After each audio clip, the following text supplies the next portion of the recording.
Hi all, welcome to my channel. I'm Bea and I'm glad you're back. And in case you are new here, my channel is about mixed media, painting, art journaling, assemblage and anything else what sparks my interest. I have usually 2 videos per week. Every Monday I'm here with the weekly series Everything with Win. So if you want to see a little bit more of my mixed media playing on mini canvas from recycled cardboard, I will have the playlist in the iCard in the upper right corner. As often, I have started by applying white gesso randomly on my plain cardboard. Next, I have teared pieces from an old book page and glued them down with Podge. My third layer is the napkin. They come usually in 2 to 3 layers and we want only the top one. To separate them easily, I dab some glue stick on my thumb and index finger and then grab the napkin at the corner.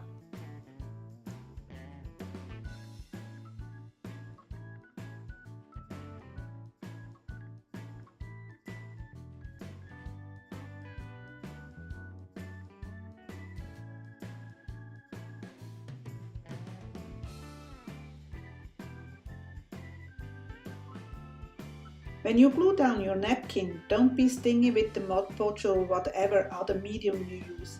If you try to brush it down and it is too dry, it is more likely that you tear the napkin.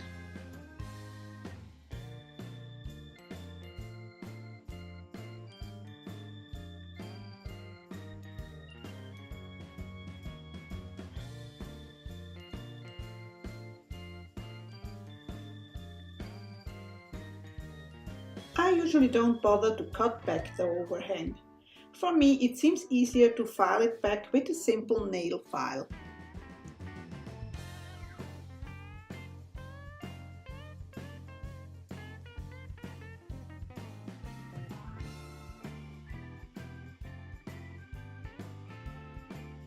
And yet another layer with white gesso again.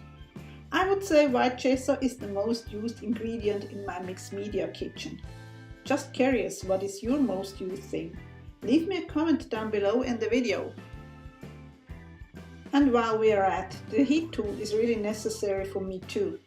Too impatient most of the time to let it dry naturally if I can avoid it.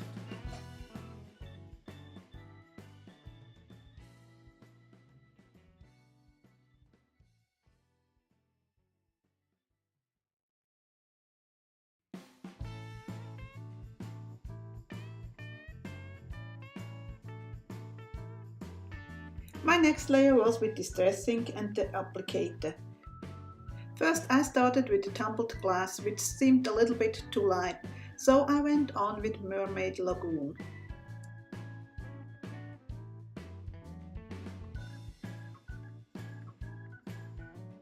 Another thing I use a lot are napkins. Probably because I got a whole big box from my mom and they are fun to use in collage and mixed media. So here I was looking again for wings, of course. But this time I needed 2 identicals and I had to make sure that I can glue them back to back.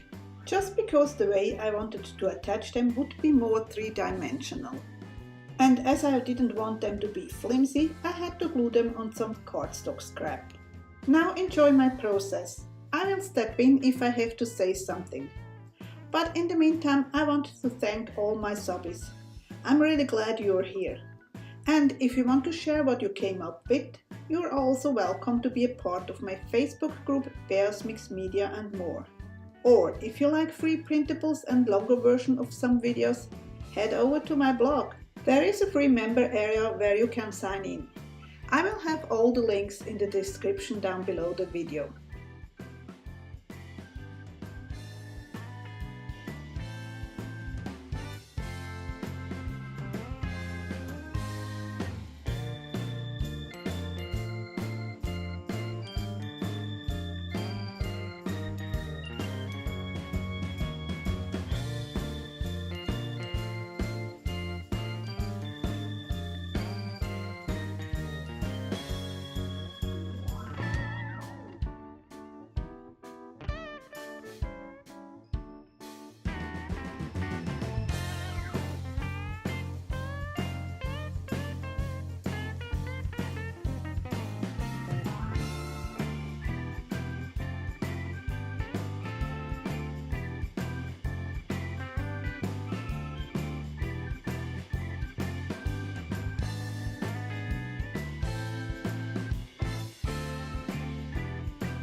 I did add foam dots to the wings, but the white was a little too stark, so I did color it with alcohol markers in a matching colors.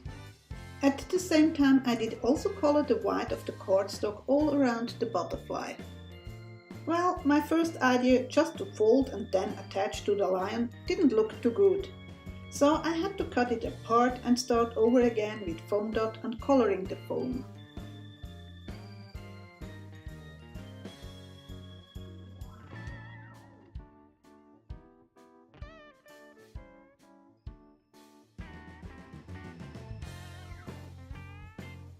The wings are ready for my lion. I have used a Dresden or German scrap. I did order them in bulk from roseandmaya.com. They do have a list of retailers on their website and I will put the link in the description. But of course you can use any picture or even hand draw one. And if you are nearby my studio, I do sell them. Just contact me first to make sure that I'm there. Now that the wings looks right for me, it is time to glue the lion onto the background. The Dresden papers are dimensional. To have them securely attached to the background, I decided to use a gel rather than matte Podge. Gloss or matte doesn't really make a difference. I simply filled the back of the lion and then pressed it down to the background. It did of course seep out a bit, but I just cleaned everything that bothered me.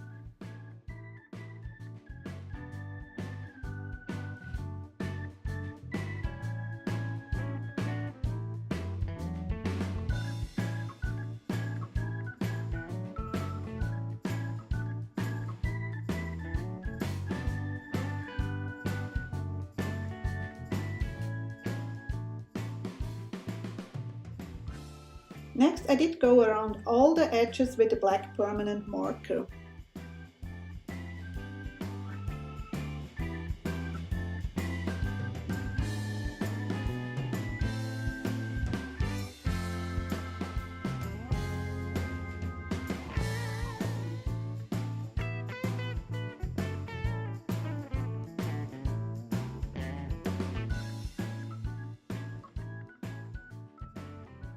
As usual, I have printed that quote with my computer.